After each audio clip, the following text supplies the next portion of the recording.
કેમ છો મિત્રો? બધા મજામાં ને મજામાં જ હશે ને? તો આપણો વ્લોગ થઈ ગયો છે ચાલો. તો પહેલાં તો બધાને જય માતાજી. આપણે આવી ગયા છીએ દવા છાંટવા. જોઈ લો મિત્રો, ઘઉંમાં દવા છાંટવી છે, ચાલી નાખવી છે. ખેડૂત મિત્રો જોઈ લો, ઘઉંનું રિઝલ્ટ આવે એક નંબર.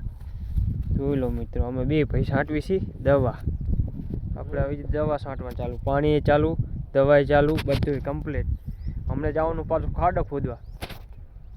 હા જોઈ લો આપણું કામ. ઘઉંને હવે પૂમડા આવવાનું ચાલુ થઈ ગયું છે. આપણા ઘઉં એક નંબર લાગે છે ને. તમે આ દવાનો ખટકો રાખો તો આપણું થાય, અને ખાતર બધું નાખો એટલે હાલ્યું જાય ગાડી એક નંબર. બોલશો રાહુલભાઈ તમે કંઈ? અલ્લડે લો એમને તો હલડે જ આવડે, ફાટી રહે. શું કરવાનું એમાં? કંઈ લેવાનું ના રહે હવે આમાં. જોઈ લો ને, એમને મોઢા જોઈને જ કહી દઉં. તો મિત્રો જય માતાજી.